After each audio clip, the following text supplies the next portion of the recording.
Hola a todos, muy bienvenidos a un nuevo capítulo de nuestro podcast Experiencias Financieras.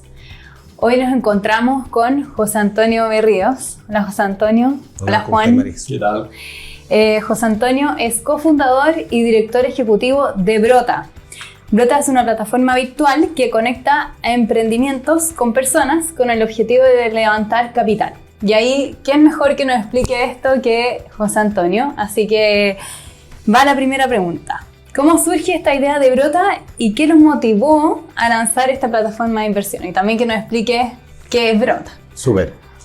A ver, esto nace de mi experiencias personales de haber emprendido bajo la lógica más tradicional de emprender, no necesariamente esta lógica acelerada, ¿no es cierto? A lo mejor bajo el concepto más pensamos pyme. Pero el enfrentarse al sistema financiero más tradicional, que de alguna manera entendía de ciertos negocios y de ciertas industrias y las que no conocía era muy difícil acceder a financiamiento.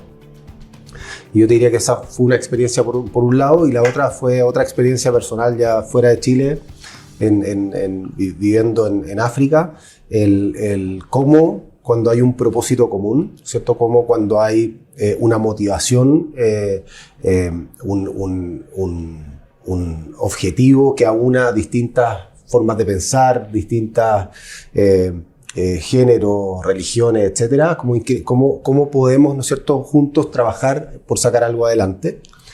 Y aparece la economía colaborativa, que es algo, ¿no es cierto?, que ha existido por muchos años en la humanidad, pero la economía colaborativa aplicada junto con la tecnología, en particular al sistema financiero, y me hizo sentido. O sea, resonamos de alguna manera con las preocupaciones que venía viviendo, y así que ahí nace un poco de ahí viene un poco el concepto de y pensar. bien innovadores, porque ustedes partieron hace como más de 10 años, porque hoy día tú lo comentas y ya todo el mundo está pensando en esto, pero... De hecho, para salir de África tenía que pasar por Europa, había una plataforma que lo estaba haciendo en Europa, los pasamos a ver, con la idea de decirles, queremos replicar esto en Latinoamérica. Culturalmente era muy distinto el tema, pero sirvió mucho también para aprender ¿no es cierto?, de su experiencia. Y efectivamente fuimos la primera plataforma en hacer esto en América.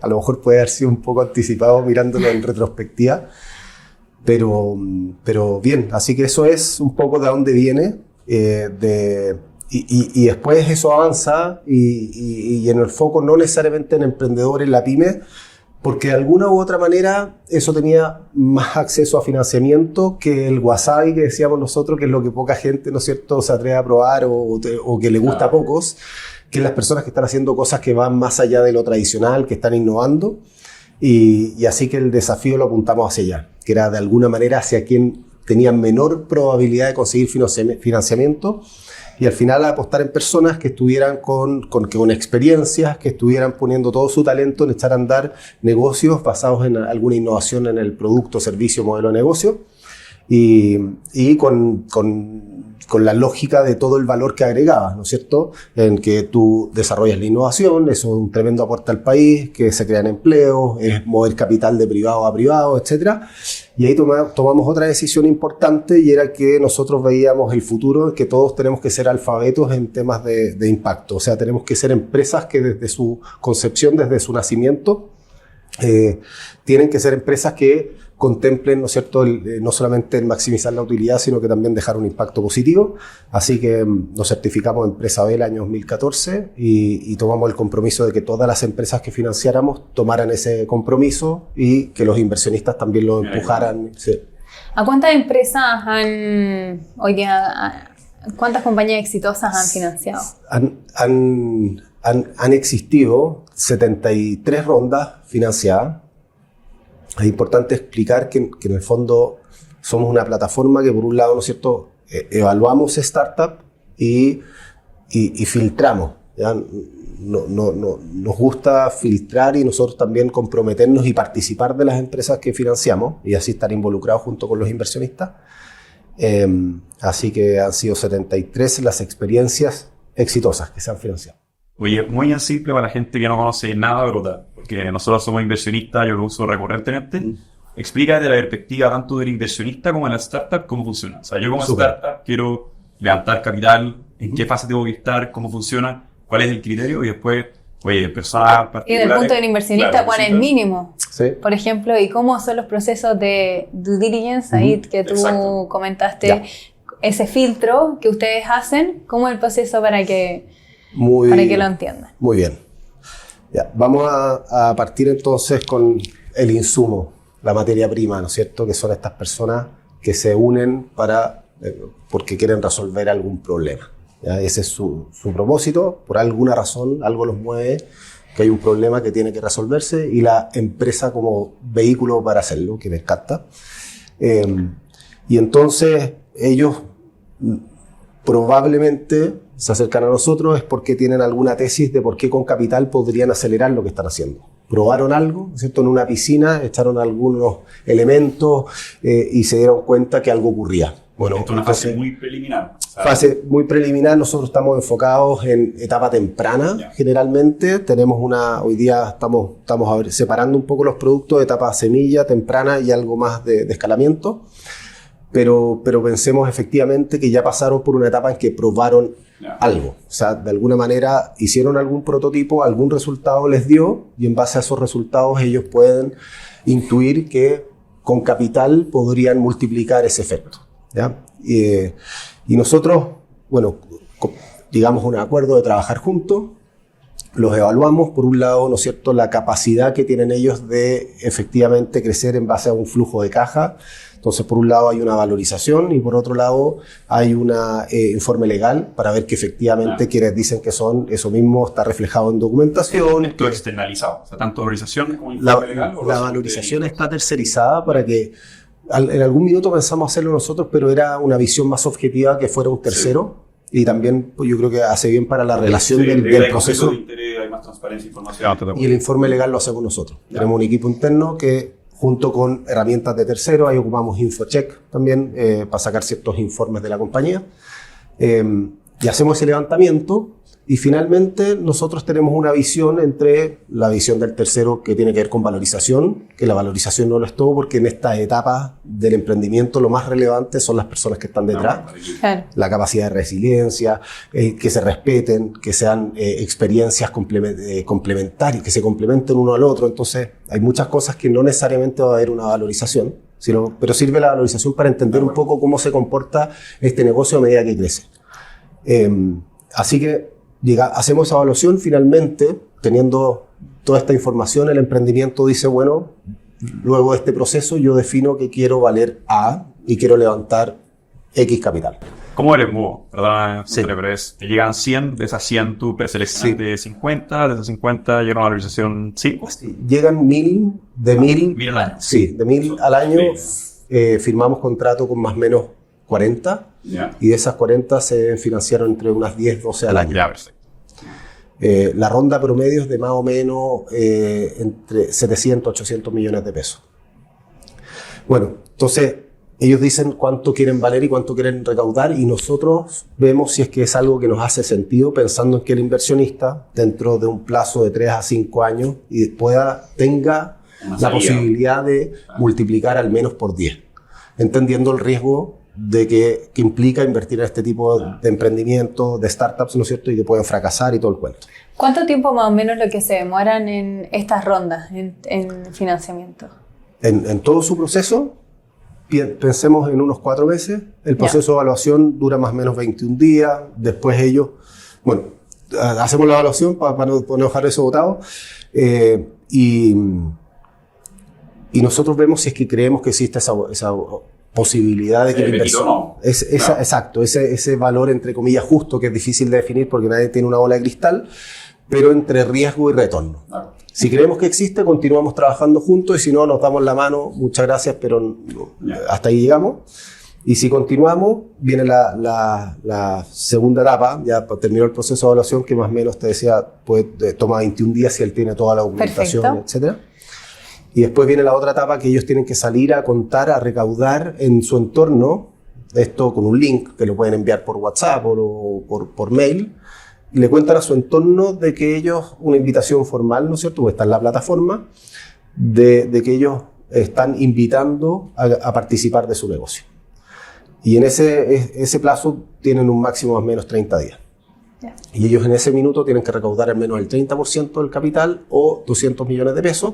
Antes de que ustedes hagan... Antes de que nosotros le contemos a las personas... ¿Ustedes como Brota no hacen como invitación? Todavía no. Yeah. Es que la primera parte es como la evaluación más racional o perfecto. La evaluación del equipo, etcétera. Pero hay una parte que toma mucho tiempo que es la confianza. Construir confianza, sobre todo en Latinoamérica, toma mucho tiempo. Los gringos son más avesados en eso y claro. Confío en ti hasta que me demuestres lo contrario. Claro. Yo aquí desconfío de ti hasta que me demuestres lo contrario. Trae tu primer cheque, trae tu ancla en realidad. Exacto. Entonces es súper importante que reaccione su entorno, sus compañeros de estudio o de universidad, sus ex colegas, su familia, que inviertan. Pues si ellos no invierten... A lo mejor lo podemos pasar súper bien, somos súper amigos para ir a tomar una cerveza el viernes, pero a lo mejor para invertir no... Y eso va a depender de la capacidad, ¿no es cierto?, que vean en él de sacar los proyectos adelante, que sea una persona resiliente. Pero si ellos logran recaudar ese primer 30% o los 200 millones de pesos, para nosotros es razón suficiente de que ya pasó todo un set de evaluación y que ya le podemos contar a la comunidad que está registrada en la plataforma. Perfecto. De que pueden invertir. Buenísimo. Así que... Vemos que ustedes han levantado capital de importantes startups como por ejemplo Wild Foods, Caroon, Algramo, etc. Cuéntanos, ¿cuál ha sido el impacto de Brota al ecosistema emprendedor? Wow, buena pregunta. Me gustaría pensar, porque no sé si es que no sé si es que esto es lo que percibe el ecosistema, pero me gustaría pensar que de alguna manera abrió un poco el naipe en relación a las distintas alternativas de financiamiento, como que... Es que no había tampoco. O sea, ¿qué otra alternativa existe hoy día para financiar startups en una fase tan temprana como es Brota? Tenéis Corfo eventualmente, pero es distinto. Sí, tenéis Corfo, que históricamente ha sido un actor relevante para poder tomar ese primer capital que a lo mejor sirve para prototipar. Claro, previo incluso probablemente a Brota. Claro, pero es algo complementario. Pero después estaban, ¿no es cierto?, las personas cercanas, Family and Friends, ¿no es cierto?, que podían poner los primeros pesitos en ese emprendimiento, y los fondos de inversión. Que esto, cuando partimos, año 2013, era bastante escaso, sigue siendo escaso desde el punto de vista de los emprendedores, pero era bastante más escaso. Pero yo creo que fue relevante en abrir un poco el naipe, porque todo esto ocurría en forma... Alguien salía con capital, como que hubieras entrado a una puerta a una oficina y alguien logró hablar con Zeus y logró salir con capital, y era bastante... difícil acceder como a información en relación a qué es lo que ocurría para que eso saliera positivamente. Entonces yo creo que esto se hiciera en forma abierta, que ha sido parte de nuestra política, cualquiera de ustedes que está escuchando puede entrar a la plataforma y ver las primeras rondas desde el año 2013, y la información está ahí, uno ve quiénes son las personas que invirtieron. Entonces yo creo que ayudó como un poco a abrir un poco este cuento, que sonaba algo como muy exclusivo y muy como que ocurría en ciertos lugares y había mucho mito, a que fuera algo mucho más transparente. Mira, esto es lo que más o menos uno cuenta, esta es la información que yo tengo que presentar, estos son más o menos los tickets. Entonces yo creo que ayudó un poco a darle algo de transparencia al mercado. Y además tener alternativas. Entonces ya venía a complementar un poco también lo que había, y además a estructurarlo. Claro, porque pasaba mucho el año 2013 que a veces abusaba el inversionista, porque pedía cosas, cargaba mucho la balanza a su favor, pero también a veces podía ser perfectamente por desconocimiento, y también por el otro lado, el emprendedor a veces por desconocimiento también abusaba, ¿no es cierto?, y pedía muchas cosas a su favor, y generalmente además había mucho que quedaba en el aire, y que era, yo creo que él necesitaba capital para hacer esto, y a lo mejor era para otra cosa, porque había poca formalidad, había poco documento, había poca que esto quedara en una gobernanza, en una estructura, estatutos, pactos de accionistas, etc. Así que eso yo creo, espero que haya sido el aporte y que haya ayudado a impulsar. No, de todas maneras. Yo creo que ya el ecosistema te lo agradece de todas maneras. Oye, con respecto a los inversionistas mismos, ¿cómo has visto tú la evolución de la mentalidad del inversionista chileno o latinoamericano en este perfil de riesgo en inversiones en startups? O sea, posiblemente antes tenía gente más joven, hoy día eso ha ido aumentando. Como el segmento un poco. Fuimos mutando, nos dimos cuenta, partimos con un problema más cercano a lo que a mi vida de emprendedor, pero al poco tiempo nos dimos cuenta que al final el propósito de Brota era otro y iba más enfocado al inversionista. Y era que las personas históricamente tenían muy limitado el acceso a invertir en este tipo de activos alternativos, ¿no es cierto? Si yo era alguien que tenía relativamente alto patrimonio, podía acceder a lo mejor a algunos fondos de venture capital, ya sea locales o regionales, qué sé yo, pero para el grueso de las personas que ya participaban de algún tipo de instrumento financiero, tenían depósitos a plazo, fondos mutuos o acciones, estaba limitado el acceder a este tipo de emprendimiento, a no ser de que fuera un amigo y que yo le pusiera, pero diversificar realmente para poder armar una estrategia de inversión exitosa estaba muy limitado. Entonces nos dimos cuenta que al final el propósito de Brota es permitir que las personas nos hagamos cargo de la construcción de las empresas del futuro, poniendo nuestro capital a echar a andarlas y hacernos parte de ese proceso de desarrollo. Y al principio, nos damos salto en el aire con cada peso que llegaba y cada inversión, pero no podíamos creer que la gente, ¿no es cierto?, empezara de a poco y apostara. Esto es bastante riesgoso, y empezara a empujar y depositar y invertir en los emprendedores. Y esto ha ido avanzando. Inicialmente te diría que era un segmento etario que relativamente se ha mantenido, que es entre 30 y 40 años. El N de transacciones, yo te diría, es donde está más fuerte. Hay un segmento que es súper, a lo mejor no mueve tanto la aguja desde el punto de vista de monto, pero que es súper relevante, que es el segmento joven, que de alguna manera hoy día quiere ir construyendo el tipo de empresas que desarrolla los productos que a ellos les importan. Y después tenemos un segmento que a lo mejor está en la etapa más de trascender, de volver a lo mejor que construyeron y quieren ayudar a otros que también construyan, y es un segmento que es bastante relevante desde el punto de vista de monto, que es el segmento ya sobre los 40. Y sí ha habido un indicador que ha ido subiendo y esperamos que continúe subiendo, y es que partimos con un 5% de inversionistas mujeres. Hoy día estamos en el 20%, así que ahí dejamos la invitación a que se acerquen más mujeres a participar y a diversificar en este tipo de activos alternativos. Así que eso es más o menos, yo te diría, y lo entretenido es que se ha ido armando como una especie de complemento entre personas, ¿no es cierto?, ya sea su persona natural o su persona jurídica, junto con algunos ángeles más calificados, que ya son más avesados y que ya bastante más experiencia en este cuento y ya son montos más altos, junto con algunos family office o fondos de venture capital. Así que también se ha dado una suerte de mix. Claro, tipo inversionista. Sí. José Antonio, ¿qué espera un inversionista que invierte en este tipo de activos? A ver, primero, es súper importante que esto tiene que ser una estrategia de inversión diversificada. No podéis poner todos los huevos en una misma canasta. El riesgo es demasiado. Ahora, si lo quieres hacer, bienvenido, pero es súper importante entender que es mucho riesgo. O sea, más o menos lo que nosotros tratamos de transmitir es que de 10 emprendimientos, el 30-40% va a fracasar. Sencillamente no va a lograr continuar con su empresa. Otro 30 y 40 no va a lograr necesariamente acelerar exponencialmente, ¿no es cierto?, como lo pensaban, y va a terminar siendo algo más lineal o más un emprendimiento más tradicional. Pero es un 20% el que yo espero que empuje todo el portafolio. Así que las inversiones pueden ser desde 500.000 pesos, ese es el mínimo, pero durante el proceso de una ronda online el monto puede subir, ¿ya? Pero normalmente parten los 500.000 pesos. Importante también diversificar, ¿no es cierto? No poner todos los huevos en la misma canasta en industria o siempre a lo mejor relacionado a la misma moneda. Entonces también ir diversificando un poco en ese sentido.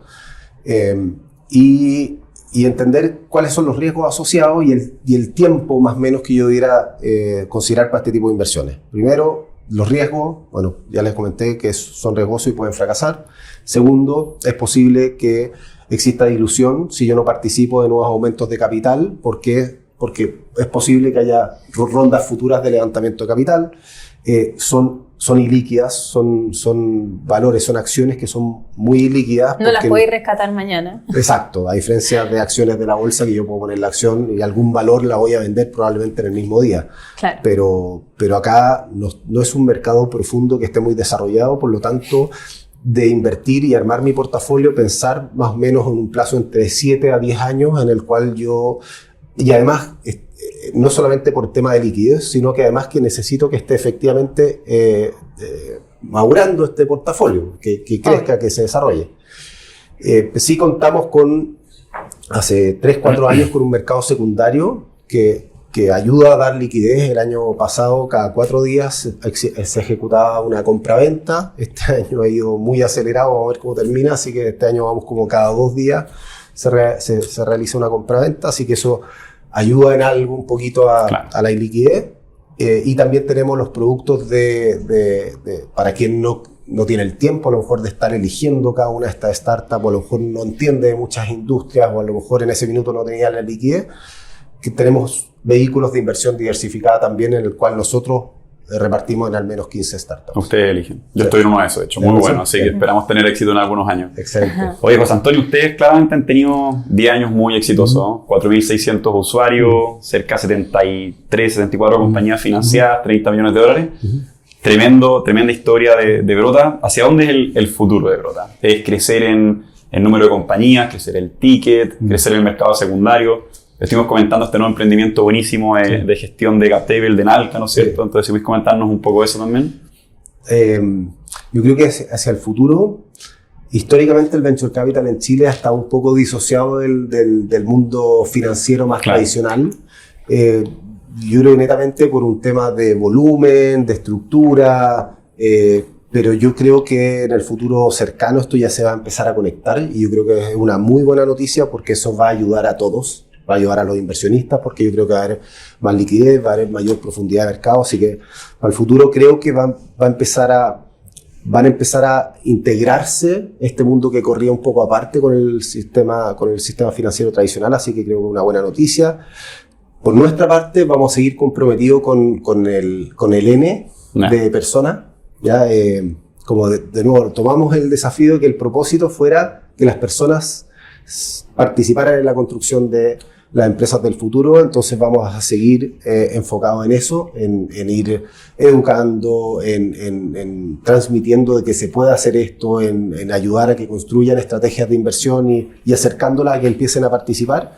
Yo creo que ese va a ser nuestro desafío, y espero que ocurra que con todo este desarrollo de integraciones va a aumentar muchísimo el volumen de capital con el cual los emprendedores, ¿no es cierto?, que estén desarrollando innovaciones en nuestro país y en la región van a poder contar. Así que eso es una muy buena noticia para todos.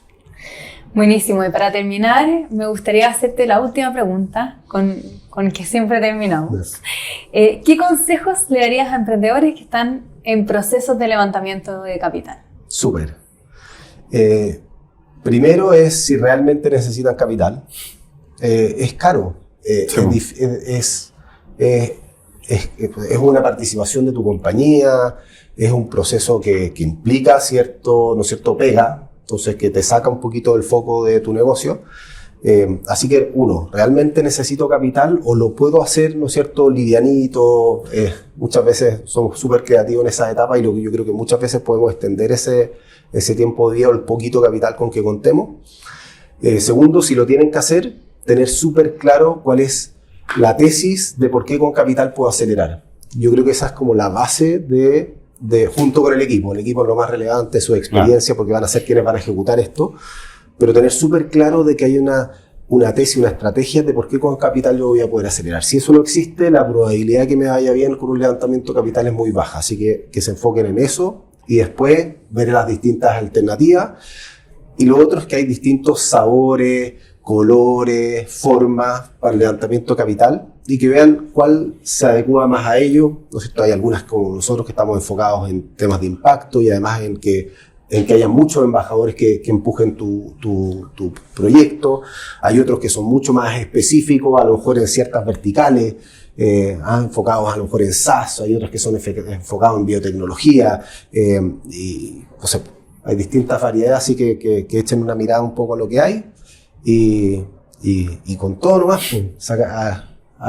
pues, que se abrochen los cinturones, que piensen a largo plazo y se la jueguen.